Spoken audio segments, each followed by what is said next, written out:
Hi ನಮಸ್ತೆ ಎಲ್ರಿಗೂ ಹೇಗಿದ್ದೀರಾ? Welcome to my channel. ನಾನಿವತ್ತು ನಿಮಗೆ ತಿಳಿಸೋಕೆ ಬಂದಿರೋ ವಿಷಯ ಏನಪ್ಪ ಅಂದರೆ RTE right to education system ಅಲ್ಲಿ ನೀವು ನಿಮ್ಮ ಮಕ್ಕಳಿಗೆ ಶಾಲೆಗೆ ಸೇರಿಸ್ಬೇಕಾ? ಹಾಗಾದರೆ ಈ ವಿಡಿಯೋನ ನೋಡಿ. ಹಾಗೆ ಇಲ್ಲಿ ಅವಕಾಶ ಮಾಡಿಕೊಡಲಾಗಿರೋದು ಯಾರ್ಯಾರಿಗೆ ಅಂದರೆ ಬಡವರ ಮಕ್ಕಳಾಗಿರ್ತಾರೆ, ಆದರೆ ತುಂಬ ದುಡ್ಡು ಕೊಟ್ಟು ನಾವು ಖಾಸಗಿ ಶಾಲೆಯಲ್ಲಿ ಓದ್ಸೋಕ್ಕಾಗ್ತಾ ಇರಲ್ಲ, ಆದರೆ ಉತ್ತಮ ಶಿಕ್ಷಣವನ್ನು ಕೊಡಬೇಕು ಅನ್ನೋದು ಆಸೆ ಇರುತ್ತೆ. ಅದರಿಂದಾಗಿ ಈ ರೈಟ್ ಟು ಎಜುಕೇಷನ್ ಸಿಸ್ಟಮ್ಗೆ ಅಪ್ಲೈ ಮಾಡಿ ಅರ್ಜಿ ಹಾಕಿ ನಂತರ ನೀವು ಇಲ್ಲಿ ಸೀಟ್ನ ತೊಗೊಂಡು ನಿಮ್ಮ ಮಕ್ಕಳಿಗೆ ಉತ್ತಮ ಶಿಕ್ಷಣವನ್ನು ನೀಡ್ಬೋದು ಅಂತ ಹೇಳ್ತಾ, ಇದಕ್ಕೆ ಯಾವುದೆಲ್ಲ ಡಾಕ್ಯುಮೆಂಟ್ಸ್ ಇರಬೇಕು, ಹಾಗೆ ನಿಮ್ಮ ಮಗುವಿಗೆ ಎಷ್ಟು ವಯಸ್ಸಾಗಿರಬೇಕು ಅನ್ನೋದನ್ನ ತಿಳಿಸ್ಕೊಡ್ತೀನಿ. ಬನ್ನಿ. ಈ ರೈಟ್ ಟು ಎಜುಕೇಷನ್ ಸಿಸ್ಟಮಲ್ಲಿ ಎಷ್ಟನೇ ಕ್ಲಾಸಿಂದ ಮಕ್ಕಳಿಗೆ ಅವಕಾಶನ ಮಾಡಿಕೊಡಲಾಗುತ್ತೆ ಅಂತ ನೀವು ಕೇಳಿದರೆ LKG ಟು 8ನೇ ಕ್ಲಾಸ್ ಗಂಟ ಇಲ್ಲಿ ಅವಕಾಶನ ಮಾಡಿಕೊಡಲಾಗಿದೆ. ಹಾಗೆ ಇದು 2024-25ನೇ ಸಾಲಿನ ದಾಖಲಾತಿ ಆಗಿರುತ್ತೆ. ಈಗಾಗಲೇ ಆನ್ಲೈನಲ್ಲಿ ಅಪ್ಲಿಕೇಶನ್ನ ತಗೋತಾ ಇದ್ದಾರೆ. 22ನೇ ತಾರೀಕು 3ನೇ ತಿಂಗಳು 2024ರಂದು ಅರ್ಜಿನ ತಗೋತಾ ಇದ್ದಾರೆ. ಅಂದರೆ ಅಪ್ಲಿಕೇಶನ್ನ ನೀವು ಹಾಕ್ಬೋದು. ಆದರೆ ಯಾರಿಗೆಲ್ಲ ಅವಕಾಶನ ಇಲ್ಲಿ ಮಾಡಿಕೊಟ್ಟಿದ್ದಾರೆ ರೈಟ್ ಟು ಎಜುಕೇಷನ್ ಸಿಸ್ಟಮಲ್ಲಿ ಅಂತ ನೀವು ಕೇಳೋದಾದರೆ, ಹಿಂದುಳಿದ ಮಕ್ಕಳಿಗೆ, ಹಾಗೆ ಬಡವರ ಮಕ್ಕಳಿಗೆ, ಹಾಗೆ ರೈತರ ಮಕ್ಕಳಿಗೂ ಕೂಡ ಇಲ್ಲಿ ಅವಕಾಶನ ಮಾಡಿಕೊಡಲಾಗಿದೆ. ಹಾಗೆ ಮಂಗಳಮುಖಿಯರ ಮಕ್ಕಳಿಗೂ ಕೂಡ ಇಲ್ಲಿ ಅವಕಾಶನ ಮಾಡಿಕೊಡಲಾಗಿದೆ. ಇದ್ರ ಬಗ್ಗೆ ನಾನು ತುಂಬ ಡೀಟೇಲ್ಸ್ ಆಗಿ ಹಿಂದಿನ ವೀಡಿಯೋಗಳಲ್ಲೆಲ್ಲ ಹೇಳಿದ್ದೀನಿ. ನಿಮ್ಗೆ ಏನಾದ್ರು ಬೇಕು ಅಂದರೆ ಚೆಕ್ಔಟ್ ಮಾಡಿ. ಆದರೆ ಇಲ್ಲಿ ಅಪ್ಲಿಕೇಶನ್ನ ಸ್ಟಾರ್ಟ್ ಮಾಡಿದ್ದಾರೆ, ಅದರಿಂದಾಗಿ ನಾನು ಇಲ್ಲಿ ಮತ್ತೆ ಮಾಹಿತಿನ ನೀಡಬೇಕು ಅನ್ನೋದಕ್ಕೋಸ್ಕರ ಈ ವಿಡಿಯೋನ ಮಾಡ್ತಾಯಿದ್ದೀನಿ.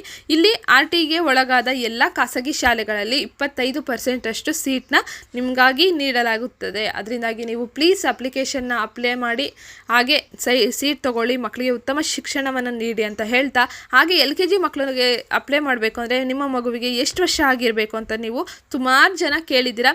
4 ವರ್ಷ ಆಗಿರಬೇಕು. ಮೋಸ್ಟ್ಲಿ ನಿಮ್ಮ ಮಗುಗೆ 3 ವರ್ಷದ 8 ತಿಂಗಳು ಇಲ್ಲ 4 ವರ್ಷ ಆಗಿದ್ದರೆ ಪ್ಲೀಸ್ ಅಪ್ಲೈ ಮಾಡಿ. ಏನಾದ್ರು ಸೀಟ್ ಸಿಕ್ಕಿದ್ರೂ ಸಿಗ್ಬೋದು. ನೀವೇನಾದ್ರು 1ನೇ ಕ್ಲಾಸಿಗೆ ಸೇರಿಸ್ಬೇಕು ಅಂದ್ಕೊಂಡಿದ್ರ ಮಗುನ ಅಂದರೆ ಮಗುಗೆ 5.5 ವರ್ಷದಿಂದ 7 ವರ್ಷದ ಒಳಗೆ ಇರಬೇಕು ಅಂಥವ್ರಿಗೆ 1ನೇ ಕ್ಲಾಸಿಗೆ ಅವಕಾಶನ ಮಾಡಿಕೊಡಲಾಗಿದೆ. ಹಾಗೆ ಅರ್ಜಿಗೆ ಯಾವತ್ತೆಲ್ಲ ಅವಕಾಶ ಮಾಡಿಕೊಡಲಾಗಿದೆ ಅಂದರೆ, ಯಾವತ್ತು ಡೇಟ್ ಅಂದರೆ 22ನೇ ತಾರೀಕು 3ನೇ ತಿಂಗಳು 2024ರಲ್ಲಿ ಅರ್ಜಿ ಆಹ್ವಾನಕ್ಕೆ ಸ್ಟಾರ್ಟ್ ಮಾಡಿದ್ದಾರೆ. ಹಾಗೆ ಲಾಸ್ಟ್ನೇ ಡೇಟ್ ಯಾವಾಗ ಅಂದರೆ 22/4/2024, ಅಂದರೆ 1 ತಿಂಗಳ ಕಾಲಾವಕಾಶ ಕೊಟ್ಟಿದ್ದಾರೆ. ಪ್ಲೀಸ್ ಯಾರಾದ್ರೂ ಅರ್ಜಿ ಹಾಕಬೇಕು ಅಂತ ನೀವೇನಾದ್ರು ಕಾಯ್ತಾ ಇದ್ದರೆ ಅರ್ಜಿ ಹಾಕಿ, ಹಾಗೆ ನೀವು ಸೀಟ್ ತೊಗೊಂಡು ಮಕ್ಕಳಿಗೆ ಉತ್ತಮ ಶಿಕ್ಷಣವನ್ನು ನೀಡಿ ಅಂತ ಹೇಳ್ತಾ ಇದ್ದೀನಿ. ಇಲ್ಲಿ ಆನ್ಲೈನ್ ಮೂಲಕ ಸೀಟು ಹಂಚಿಕೆ ಇರುತ್ತೆ. ಯಾವುದೇ ರೀತಿಯ ಮೋಸ ಆ ಥರ ಎಲ್ಲ ಮಾಡಲ್ಲ. ನಿಮಗೆ ನಿಮ್ಮ ಅಕ್ಕಪಕ್ಕದಲ್ಲಿರೋ ಯಾವ ಶಾಲೆ ಉತ್ತಮ ಅನಿಸುತ್ತೆ ಅಲ್ಲಿಗೆ ಅಪ್ಲೈ ಮಾಡಿ. ಹಾಗೆ ಅಲ್ಲಿ ಸೀಟ್ ಕೂಡ ಸಿಗೋ ಅಂಥ ಚಾನ್ಸಸ್ ಇರುತ್ತೆ ಅಂತ ಹೇಳ್ತಾ, ಹಾಗೆ ಇನ್ನೊಂದು ವಿಷಯ ಏನಪ್ಪ ಅಂದರೆ ಎಲ್ಲಿ ಅಪ್ಲೈ ಮಾಡಬೇಕು, ಹಾಗೆ ಯಾವೆಲ್ಲ ಡಾಕ್ಯುಮೆಂಟ್ಸ್ನ ನೀವು ಹೊಂದಿರಬೇಕು ಅಂತ ಇಲ್ಲಿ ನಾನು ತಿಳಿಸ್ಕೊಡ್ತೀನಿ. ಅದಕ್ಕಿಂತ ಮುಂಚೆ ಯಾರಿನೋ ನನ್ನ ಚಾನಲ್ನ ಸಬ್ಸ್ಕ್ರೈಬ್ ಮಾಡ್ಕೊಂಡಿಲ್ಲ, ಪ್ಲೀಸ್ ಸಬ್ಸ್ಕ್ರೈಬ್ ಮಾಡ್ಕೊಳ್ಳಿ. ಶೇರ್, ಲೈಕ್, ಕಮೆಂಟ್ ಮಾಡೋದನ್ನ ಮರಿಬೇಡಿ. ಇಲ್ಲಿವರೆಗೂ ಚಾನಲ್ಗೆ ಸಬ್ಸ್ಕ್ರೈಬ್ ಆಗಿರೋರಿಗೆ thank you so much. Subscribe ಆಗದಲ್ಲೇ ವಿಡಿಯೋ ನೋಡ್ತಿರೋರು ಸಬ್ಸ್ಕ್ರೈಬ್ ಮಾಡಿಕೊಂಡು ಸಪೋರ್ಟ್ ಮಾಡಿ ಅಂತ ಕೇಳ್ಕೊತೀನಿ. ಹಾಗೆ ಈ ವಿಡಿಯೋ ಯಾರಿಗೆ ಇಂಪಾರ್ಟೆಂಟ್ ಅಂತವ್ರಿಗೆ ಶೇರ್ ಮಾಡಿ, ಅವ್ರಿಗೂ ಕೂಡ ಮಾಹಿತಿ ತಿಳಿಯುತ್ತೆ ಅಂತ ಹೇಳ್ತಾ, ಈಗ ಏನಪ್ಪ ಅಂದರೆ ಎಲ್ಲಿ ನಾವು ಅಪ್ಲೈ ಮಾಡಬೇಕು ಅಂತ ನೀವು ಕೇಳೋದಾದರೆ, ಸಾರ್ವಜನಿಕ ಶಿಕ್ಷಣ ಇಲಾಖೆ ಉಪನಿರ್ದೇಶನ ಕಚೇರಿಯಲ್ಲಿ ನೀವು ಅಪ್ಲೈ ಮಾಡ್ಬೋದು.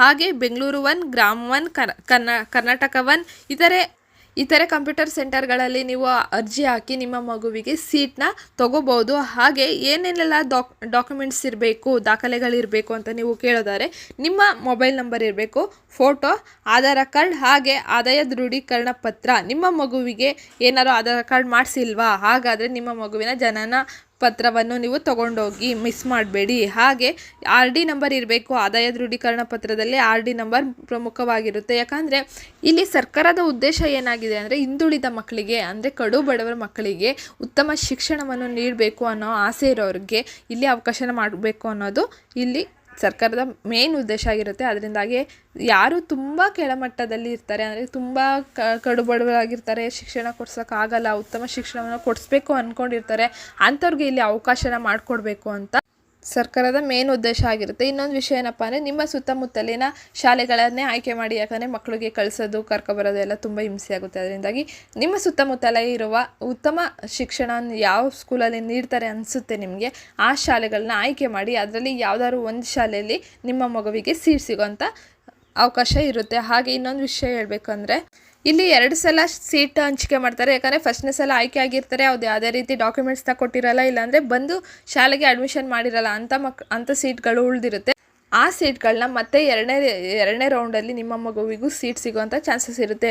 ಅದರಿಂದಾಗಿ ಸುಮಾರು ದಿನ ವೆಯ್ಟ್ ಮಾಡಿ. ಅಂದರೆ 13/5/2024 ನೀವು ವೆಯ್ಟ್ ಮಾಡಿ. ನಂತರ ನೀವು ಬೇರೆ ಶಾಲೆಗೆ ಅರ್ಜಿ ಹಾಕಿ ನಿಮ್ಮ ಮಗುವಿಗೆ ಸೀಟು ಇಲ್ಲಾಂದರೆ ಶಾಲೆಗೆ ಸೇರಿಸಿ. ಆವಾಗ ನಿಮಗೆ ಸೀಟ್ ಸಿಕ್ಕಿಲ್ಲ ಅಂದರೂ ಏನೂ ಅನಿಸಲ್ಲ. ಆದರೆ ಸೀಟ್ ಸಿಗೋವಂಥ ಚಾನ್ಸಸ್ ಇರುತ್ತೆ. ಆದರೆ ಬೇರೆ ಸ್ಕೂಲಿಗೆ ಸೇರಿಸ್ಬಿಟ್ಟಿರ್ತೀರ, ಆವಾಗ ನಿಮಗೆ ಬೇಜಾರು ಕೂಡ ಆಗುತ್ತೆ. ಅದರಿಂದಾಗಿ 13ನೇ ತಾರೀಕು ಗಂಟ ವೆಯ್ಟ್ ಮಾಡಿ ನಂತರ ಶಾಲೆಗೆ ಸೇರಿಸಿ ಅಂತ ಹೇಳ್ತಾ ಇವತ್ತಿನ ವಿಡಿಯೋ ನಿಮ್ಗೆ ಏನಾದ್ರು ಇಂಪಾರ್ಟೆಂಟ್ ಅನಿಸಿದ್ರೆ ಇಲ್ಲಾಂದರೆ ಇದರಿಂದ ಮಾಹಿತಿ ಸಿಕ್ಕಿದ್ರೆ ಪ್ಲೀಸ್ ಶೇರ್ ಮಾಡಿ. ಹಾಗೆ ಸಬ್ಸ್ಕ್ರೈಬ್ ಮಾಡ್ಕೊಳ್ಳಿ, ಲೈಕ್ ಕಮೆಂಟ್ ಮಾಡೋದನ್ನ ಮರಿಬೇಡಿ. ನಿಮ್ಗೆ ಯಾವುದೇ ರೀತಿ ಡೌಟ್ಸ್ ಇದ್ದರೆ ಕಮೆಂಟ್ ಮೂಲಕ ಕೇಳಿದ್ರೆ ನಾನು ಅದಕ್ಕೆ ರಿಪ್ಲೈ ಮಾಡ್ತೀನಿ, ಇಲ್ಲಾಂದರೆ ವೀಡಿಯೋ ಮಾಡಿ ತಿಳಿಸ್ತೀನಿ ಅಂತ ಹೇಳ್ತಾ ಸಿಗ್ತೀನಿ ನೆಕ್ಸ್ಟ್ ವೀಡಿಯೋದಲ್ಲಿ. Take care, love you all, bye bye.